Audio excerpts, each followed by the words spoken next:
தீபம் அகர்பத்தி ஒரு தெய்வீக அனுபவம். துலாம் ராசிக்காரர்களுக்கு இந்த சனி வக்ர பயிற்சி காலகட்டம் எப்படி இருக்குமா?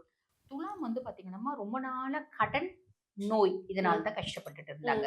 இப்ப சனி பகவான் ஆல்ரெடி அவங்களுக்கு ரோக சனியா வந்துட்டார். கடன் இல்லாத, நோய் இல்லாத, எதிரி இல்லாத வாழ்க்கையை கொடுக்கணும் அப்படின்னு சனியே முடிவு பண்ணிட்டாரு. அவர் ஒரு முறை முடிவு பண்ணிட்டாரு அப்படின்போது துலாமே எனக்கு வேணாம் அப்படின்னு சொன்னாலும் அவர் கொடுக்க தான் போறாரு. கண்டிப்பா. ஆனா இந்த விஷயம் நம்ம சொல்லும்போது ஒரு சில துலாம் வந்து பாத்தீங்கன்னா சொல்லுவாங்க, கரெக்ட் நீங்க சொல்றது கரெக்ட். ஆனா இன்னும் எங்களுக்கு எந்த நல்லதும் நடக்கல நடக்கல. அப்படின்றாங்க. அதுக்கு காரணம் சுய ஜாதகத்துல தசநாதன் வலு இல்லாம இருக்கலாம்.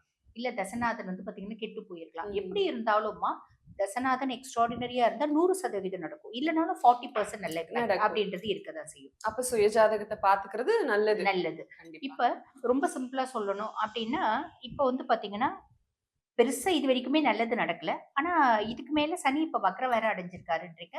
அப்ப வந்து எங்களுக்கு எதுவுமே நல்லது நடக்காதா? அப்படின்னா கவலைப்படணுன்ற அவசியம் இல்லம்மா. காரணம் என்ன அப்படின்னா, சனி ரோக சனி. வக்ரகதி அடைஞ்சிருக்காரு. அதுக்கும் மேல குருவோட உச்ச பார்வை படுறதுனால, அவரு பாட்டுன்னு உங்களுக்கு நல்லது தான் செய்ய போறாரு. 2028 வரைக்கும் நல்லது தான் செய்ய போறாரு. கவலைப்பட வேண்டாம். அதுக்கும் மேல முதல் 100 நாட்கள்.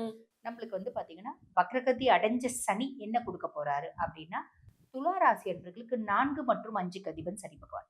4ஆம் பாவம் சுகஸ்தானம். சுக தாயார் ஸ்தானத்துக்கும் அவர் தான் அதிபன். பூர்வ புண்ணிய ஸ்தானம், புத்திரஸ்தானத்துக்கும் அவர் தான் அதிபன். அப்ப சுக தாயார் ஸ்தானத்துக்கு அதிபன் அப்படின்ற பட்சத்துல துலாமுக்கு எப்பயுமே நீட்டா இருக்கணும், டீசெண்டா இருக்கணும், அட்ராக்டிவா இருக்கணும், லவ்வபிளா இருக்கணும். எல்லாமே காலபுருஷனுக்கே 7 லவ் பண்ணி தான் கல்யாணம் பண்ணிக்கணும். லவ் பண்ணி தெரியாத அதாவது லவ் பண்ணாம தெரியாத பையனை எப்படி கல்யாணம் பண்ணிக்க முடியும் அப்படின்ற எண்ணம் இருக்கும். ஒரு காலகட்டத்துல இந்த 70s 60s கிட்ஸ்ல என்ன வீட்டுல சொன்னவங்கள கல்யாணம் பண்ணிக்கிறாங்க. அந்த 80ஸ்ல இருந்தே அதெல்லாம் ஸ்டார்ட் ஆக ஆரம்பிச்சிருச்சு. இப்போ வந்து பாத்தீங்கன்னா ரொம்ப சிம்பிளா சொல்லணும் அப்படின்னா இவங்க யோசிப்பாங்க. நம்மளுக்கு வந்து கம்ஃபர்ட் அவங்களுக்கு ராசியாதிபதி சுக்கிரன் அப்படி இருந்தாலும் எப்பயுமே கம்ஃபர்ட்டா வாழணும் அப்படின்ற எண்ணம் உண்டு. நம்ம வந்து நிறைய விஷயம் யோசிச்சிருந்திருப்பாங்க. கார்னா நல்ல லக்ஸரியஸான கார் இருக்கணும். வீடுன்னா நல்ல வந்து பாத்தீங்கன்னா ஃபுல்லி டெக்கார்டு. ஒண்ணு பங்களாவா இருக்கணும். இல்ல சின்ன வீடா இருந்தா கூட ஃபுல்லி ஃபர்னிஷ்டு. ரொம்ப அட்ராக்டிவா இருக்கணும். இன்டீரியர்ஸ்ல நிறைய ஆமா. ஸ்பெண்ட் ராசியாதிபன் சுக்கிரன் போது எங்களுக்கு அழகு ஆப்வியஸ்லி பிடிக்கும். அது ரிஷபமா இருந்தாலும் சரி, துலாமா இருந்தாலும் சரி. ஆனா பிஹேவியர் ஆட்டிடியூட்ல ரிஷபத்துக்கும் துலாமுக்கும் வேற. இவங்க வந்து சனி உச்சமடையக்கூடிய ராசி, ஆண் ராசி அப்படி இருந்தாலே இவங்களோட கொஞ்சம் அந்த டாமினேஷன் இருக்கும். ரிஷபத்துக்கு அது இருக்காது. அப்ப இவங்களுக்கு வந்து பாத்தீங்கன்னா சின்ன வீடா இருந்தா கூட அது வந்து ஃபுல்லி ஃபர்னிஷ்டா இருக்கணும். உள்ள நுழைஞ்சு சும்மா அழகா அட்ராக்டிவா இருக்கும் அப்படின்னு அப்படின்ற மாதிரி இருக்கணும். ஒரு கம்ஃபர்ட்டான வாழ்க்கை வாழணும். மேல்தட்டு மக்களோட வாழ்க்கை வாழணும்னு ஆசைப்படுவாங்க. அவங்க ஹார்ட் ஒர்க் தான். மத்தவங்களுக்கு எடுத்து அடிச்சு புடிச்சுலாம் வாழ மாட்டாங்க. அப்படி ஒரு எண்ணம் அப்படின்றது தோணும். அதே மாதிரி வந்து பாத்தீங்கன்னா, எங்க அம்மா எனக்கு ரொம்ப சப்போர்ட்டா இருக்கும். எங்க அம்மா ஆல்ரெடி எனக்கு ரொம்ப சப்போர்ட்டா தான் இருந்தாங்க. பொண்டாட்டின்னு ஒருத்தி வந்தா, அதுக்கப்புறம் எங்க அம்மா என்ன விட்டு விலகிட்டாங்க. ஆனா, எங்க அம்மா வந்து பாத்தீங்கன்னா, விலகிட்டாங்களேன்னு அவங்கள விட்டு நானும் விலகிட்டேன். ஆனா, எந்த அளவுக்கு மனசு கஷ்டப்பட்டு விலகிட்டாங்க. நம்ம பார்த்து பார்த்து வளர்த்தோம். பொண்டாட்டி வந்த உடனே நம்மள கண்டுக்கவே மாட்டேன்றானே! அப்படின்ற மாதிரி கஷ்டப்பட்டிருப்பாங்க. ஆமா. அப்படி கஷ்டப்பட்டு விலகிட்டாங்க. அப்ப எங்க அம்மா என் கூட இருந்தா எவ்வளோ நல்லா இருக்கும். எங்க அம்மா என் கூடவே தான் இருக்காங்க. ஹெல்த் இஷ்யூஸ் இருக்கு. அதனால எங்க அம்மாக்கு என் கூட கான்சன்ட்ரேட் பண்ண முடியல. எங்க அம்மா என் கூட முதல் மாதிரி இருந்தா எவ்வளோ நல்லா இருக்கும். இப்படி பலவிதமான யோசனைகள் அவங்களோட கம்ஃபர்ட் குறித்து இருக்கு. அப்படின்னு சில ஆசைகளை இந்த காலகட்டம் சனி பகவான் நிறைவேற்றி வைப்பார். First plus. 2வது பிளஸ் என்ன 5ஆம் பாவத்துக்கும் அதிபர். பூர்வ புண்ணிய ஸ்தானம், புத்திரஸ்தானத்துக்கும் அதிபர். இது வரைக்கும் குழந்தை பிராப்தமே இல்லைங்க. குழந்தை பிராப்தம் கிடைக்கிறதுக்கு வாய்ப்பு உண்டு.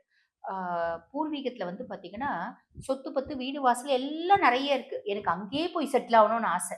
என் பொண்டாட்டி விட மாட்டேன்றா. என் பிள்ளைங்கலாம் என்னத்த போய் வேண்டாம் அப்படின்றா. நான் வெளிநாட்டுல இருக்கேன். எனக்கு இந்தியால வந்து செட்டில் ஆகணும்னு ஆசை. என் மக்களோட இருக்கணும்னு ஆசை.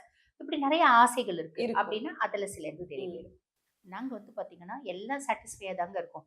எங்க குழந்தைங்க, முக்கியமா என் பொண்ணு தேவையில்லாத ஒரு பையன். நாங்க வந்து ஜாதி, மதம், அந்தஸ்து இதெல்லாம் பார்க்க மாட்டோம். ஆனா நல்ல குடும்பமா இருக்கணும் இல்லையா? என் பொண்ணு அங்க போச்சுன்னா, அந்த குடும்பத்துல அந்த பொண்ணால வாழக்கூட முடியாது. ஏன்னா தப்பான குடும்பம். பையனே வந்து பாத்தீங்கன்னா, சில பல வஸ்துக்களுக்கு அடிமையாயிருக்கான். அப்ப பையனோட அப்பாவே சொல்றாரு, "வேண்டாம். உங்க பொண்ணு நல்ல பொண்ணு எதுக்கு இங்க வரீங்க?" ஆமா. பொண்ணு ஏதாவது மனசு மாத்தி கூட்டிட்டு போயிடுங்க. என் பையன்கிட்ட வந்து உட்கார்ந்துட்டு இருக்கு. அத எப்படியாவது கூட்டிட்டு வரணும்னு ஆசைப்படுறேன். இப்படி பல யோசனைகள் இருக்கு அப்படின்னாமா, பல ஆசைகள் இருக்கு அப்படின்னு சில ஆசைகள் இந்த காலகட்டத்துல நிறைவேறிடும். லவ் ஆனா ஊனா லவ் பிரேக்கப் ஆகுது. எனக்கு ஒரு பொண்ணு லவ் பண்ணுச்சு. ரொம்ப நல்ல புள்ள. அந்த பிள்ளை வந்து வாழ்க்கையில திரும்பி வந்தா நல்லா இருக்கும். என் லைஃப்ல ஒரு பையன் வந்தான். ரொம்ப நல்ல பையன். நான் தேவையில்லாம வந்து பார்த்தீங்கன்னா, ரியாக்ட் பண்ணிட்டேன் அவன்கிட்ட. தேவையில்லாம வந்து எனக்கும் அவனுக்கும் ஒரு மிஸ் அண்டர்ஸ்டாண்டிங் கிரியேட் ஆவறதுக்கு நானே காரணமா இருந்தேன். அந்த பையன் வந்தா நல்லா இருக்கும். யுஜி எக்ஸாம்ஸ் எழுதிட்டே இருக்கேன். எஃப்எம்ஜி நான் ஃபாரினுக்கு போறதுக்கு எக்ஸாம் எழுதிட்டே இருக்கேன். கிளியர் பண்ணவே இல்ல. பண்ணா நல்லா இருக்கும். இப்படி நெறைய ஆசைகள் இருக்குல்லம்மா. சில ஆசைகள் நிறைவேறும். புரியுதாம்மா? எல்லாமே நிறைவேறணும்னு இல்லல்ல. சனி குடுக்க மாட்டாருமா, சனி குடுக்க ம். மாட்டாரு.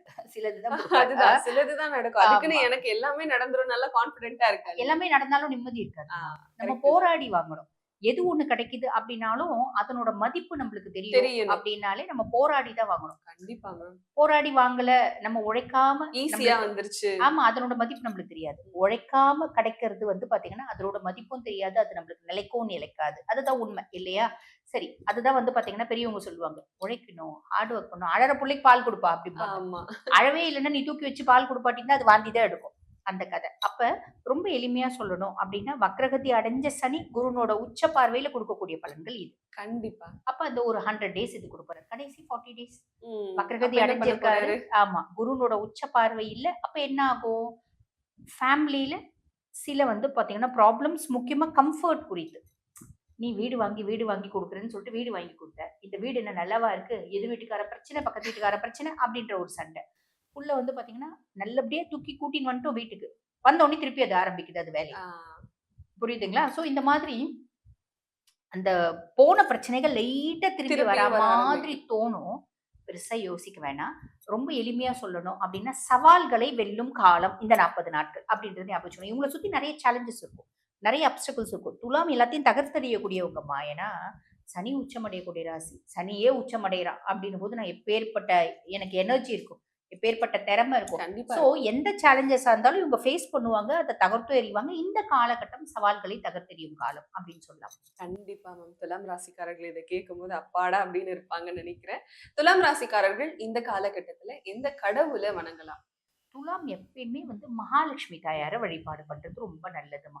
மகாலட்சுமி தாயார முடியும் அப்படின்னா வெள்ளிக்கிழமை காலையில சுக்கிர ஓரை வரும். அதே மாதிரி திருப்பி ஈவினிங்கும் சுக்கிர ஓரை வரும். ம். அந்த சுக்கிர ஓரையில மகாலட்சுமி தாயார வழிபாடு பண்றது ரொம்ப நற்பலன்களை கொடுக்கும். கண்டிப்பா மேம்.